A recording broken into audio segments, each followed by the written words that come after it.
Hi, and welcome to So You Got Lucky and Pulled, the series where we dispense with the meta full of limited banner 5-star characters and start looking at teams that can be achieved if you live in a trash can. In the background there we have some footage from my latest Conundrum 12 clear of Golden Gears. It's not really the highlight of this video, but given Sparkle is in doubt while I'm working on this video, I still haven't pulled her and can't really give you gameplay footage. If this is your first time here at So You Got Lucky and Pulled, and in this case it's definitely your first time because it's everyone's first, here are the ground rules. We're building teams for normal Honkai Star Rail players, people who spend less than $100 a year on this game. A lot of YouTube videos about Star Rail team building assume pretty generous resource outlays. When a mid-investment team includes 3 limited banner 5 stars, and a low-investment team assumes everyone on it is E4 or better, that's a little much. Even one copy of a 4-star is not guaranteed. I've been playing since June, and I still don't have E0 Arlen. Come on. So what this means for the setup of this kind of video is you'll never see more than one limited banner character, and if you do see a limited banner character, it's because the episode is built around them. You can't go back in time and magically pull off the old banner. And what if the next time their banner is up, your god favorite is finally getting released? You don't need all that stress. I might note the limited characters who you'd want to upgrade to if you have the chance, but they're not the highlight here. At least one character on the team will be free and guaranteed. For limited banner characters released before 2.2, I'm going to include Ratio in the list of free options, but from 2.2 onward it'll only be permanent freebie, with one exception. If the character's patch includes a free 4-star selector, characters from that selector will also be considered for this slot. This doesn't matter today, because 2.0's free 4-star selector adds Gwenaifen and Sampo to the mix, neither of whom really want to hang out with Sparkle. But sometimes there's going to be a free 4-star selector in that patch that's perfect. No more than one standard banner 5-star will appear on the team. Sometimes there won't be any of them. If you get lucky with a character and decide they're your go-to forever and you want to build a team around them, you can pick their best friend off the standard banner at 300 standard banner pulls guaranteed. But I'm not going to make you wait on gacha luck forever, because I've done 400 standard banner pulls and I still don't have Bailu.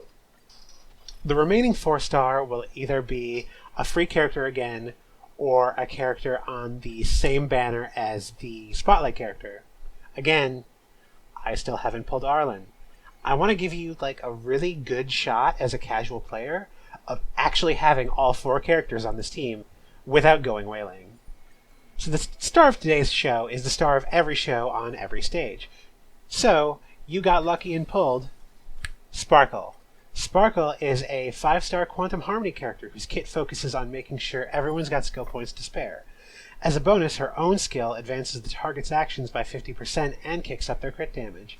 Her ultimate gives you skill points back and boosts everyone's damage. She's also got a passive that increases people's damage the more quantum characters are on your team. So, the obvious thing that really stands out for this kit is Danheng Imbibiter Lunai. Everyone loves this combo. My buddy Wet Dan loves critting, he hates unspent skill points, but he's a 5-star, and we're poor, so we don't care about him. Sorry dude, you're for people who don't eat eggs and ramen for more than 5 meals a week. Too wet. We gotta go cheaper. So what are we looking for? It's worth going over this every time, because the more you hear about the process of deciding on a team, the better you'll get at filling gaps like this on your own. We're looking for a team that fills its niches in ways that interface with Sparkle's kit in some way. Most teams follow the format of main DPS, 2 utility characters who support their game plan, and a sustain. The main DPS is the person who is making big attacks, dealing over half of the team's damage. Really more like 75 to 80% of the team's damage in a lot of teams. Utility characters include supports who increase the team's strengths, debuffers who make the enemies easier to kill, and sub-DPS who do their damage in a way that capitalizes on the things that someone else on the team is. A lot of utility characters kind of are 2 of these. Runmei is both a support and a debuffer. Gwenaifen is both a debuffer and a sub-DPS. These are a little fluid. The important thing is that utility characters are here to enhance the other characters on your team. Sustain, is self-explanatory. It's someone who keeps your team from dying, either by chucking shields, or by taking damage into their own massive HP pool, or by healing you. That's the three categories of sustain. Sparkle is a pure support character whose specific gimmick, skill point generation, is so strong that we want to bend the team around it. Her action advancement capability makes her great at supporting slower DPS. Her ultimate adds even more DPS to the rest of the team because now they can spend more on skill points and need to go to the basic attack well less often. What does that mean for our other three slots? For main DPS, we want someone who deals real damage. Sparkle doesn't. More than that, we want someone who will eat all of the skill points that Sparkle generates whenever she does anything. Our other utility character, we want someone who supports either the main DPS or who extends Sparkle's effectiveness.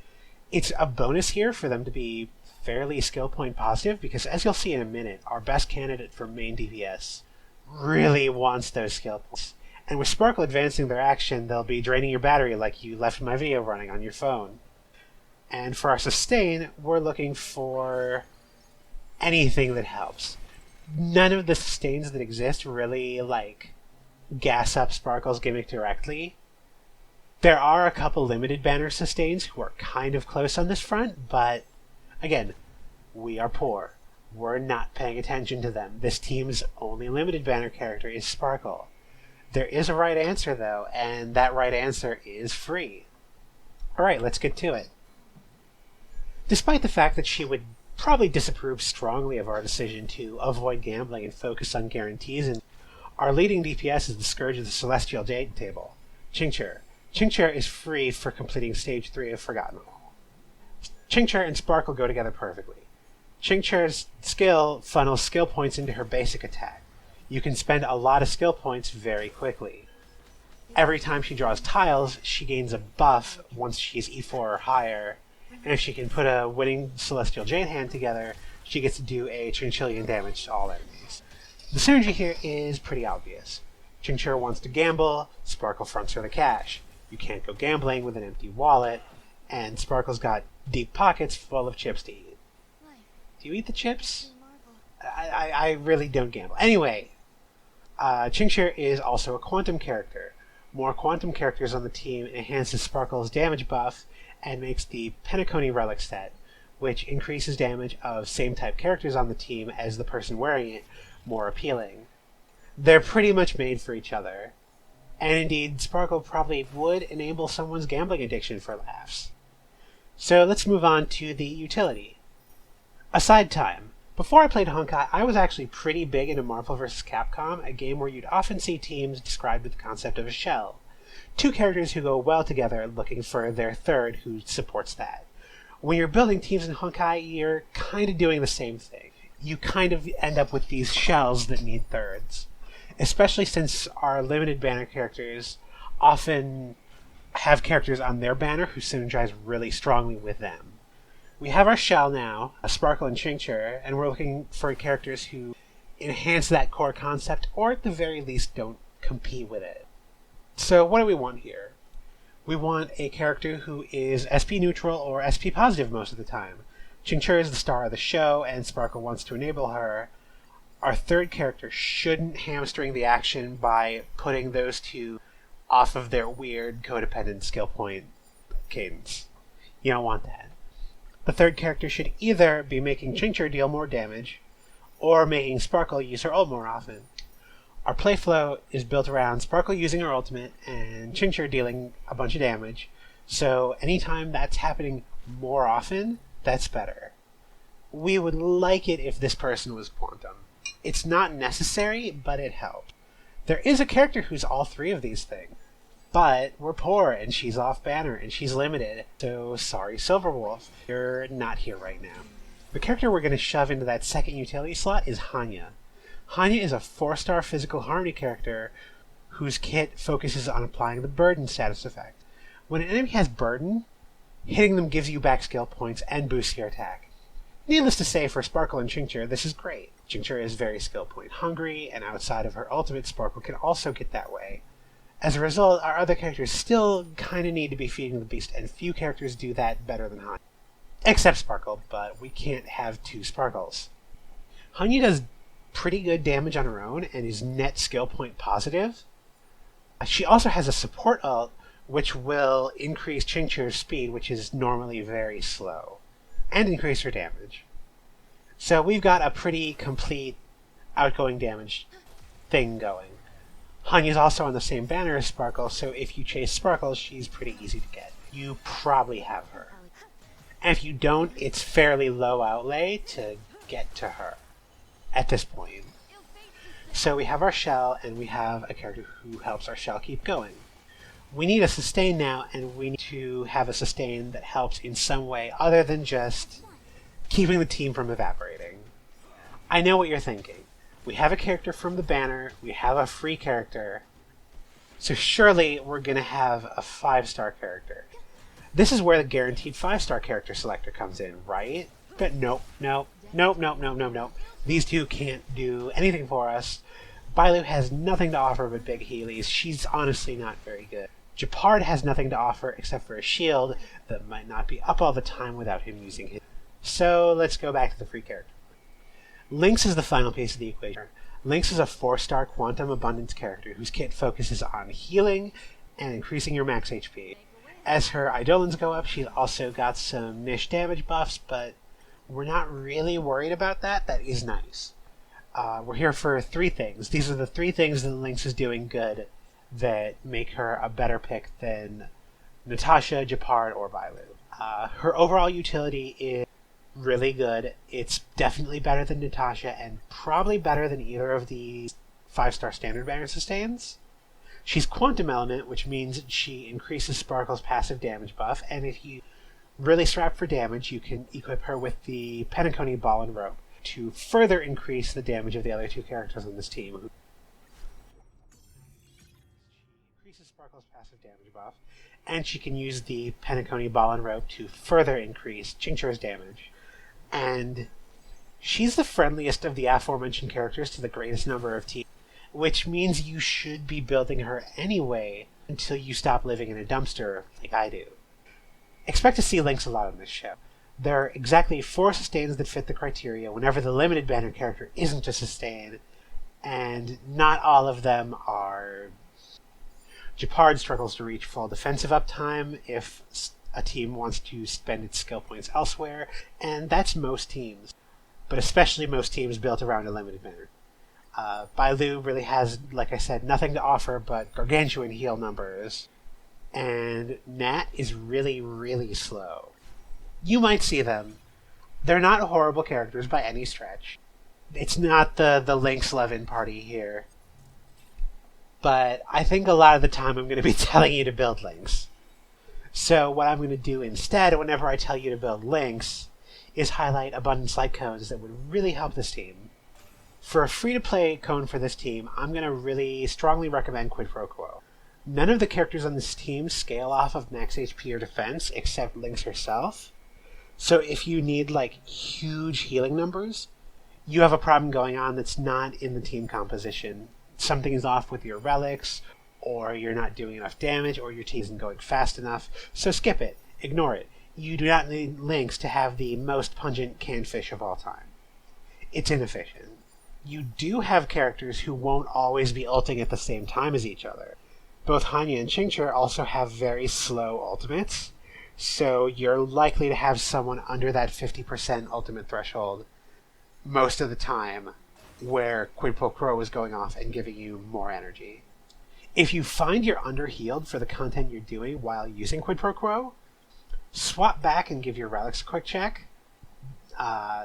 You may need another light cone, you may just to build up Lynx more, but Quid Pro Quo is very easy to get for a free-to-play account.